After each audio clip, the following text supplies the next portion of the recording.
Hello friends नमस्कार। आज बनैबा bunchy जाइथबा idli गोटे टेस्टी रेसिपी। से आमको दरकार किछि टमाटर जो कि छोट छोट कटा होइथिबो, किछि कंचा लंका मु दुईटा छोट कंचा लंका नहीं, अल्प भृसंग पत्र और छोट छोट कटा होइथिबा पियाज मुझे दुईटी पियाज नहीं। तो ये देखो मु स्वाद अनुसार लुण नहीं देखो मु काटिकी रखी बर्तमान।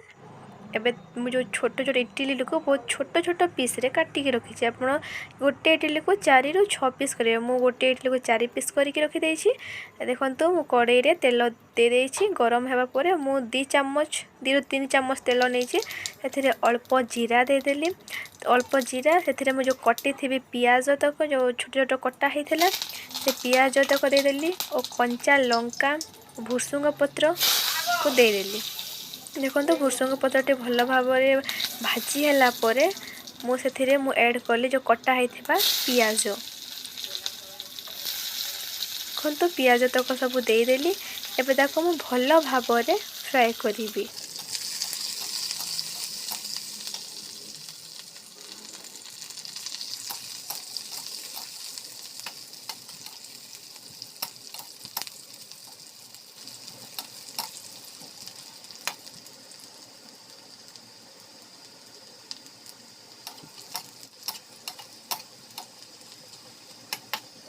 पियाजटी को भल भाव भाजीदेली।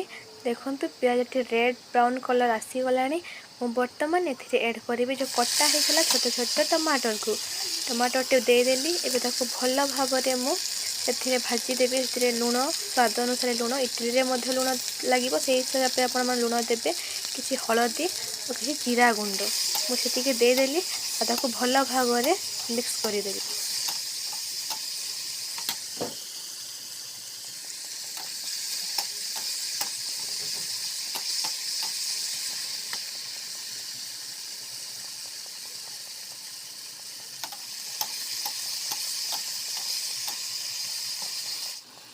देखु टमाटरटी भल भाव सीझी जाइए।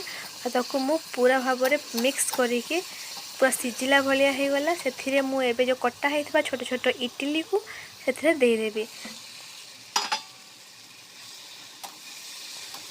इडली देला भल भाव फ्राए करदेली जेपरिक मसला टी सबूतक इडली रे मिसीज। इडली गुड़ाक धड़ा नसी yellow colour yellow red colour देखा मसलाटा सब इडली रे भल भाव मिसी थाए तो इडली टेस्टा बहुत भल भाव होता है। तो देखो साइड किसी भी भल भाव तेल थी साइड रे लटकबनी। तो ये मुझे भाजीदेली भल भाव बहुत भल भाव फ्राए करुँची।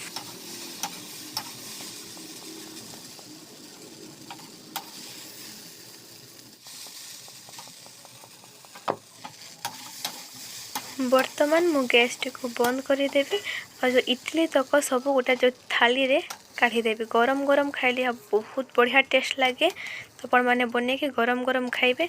जदि वीडियोटा भल लगी तो लाइक निश्चय करेंगे, चैनल को सब्सक्राइब कर वीडियो को शेयर करदे। निज घरे बनइबे केमिति लागला कमेंट रे निश्चय बतेइबे।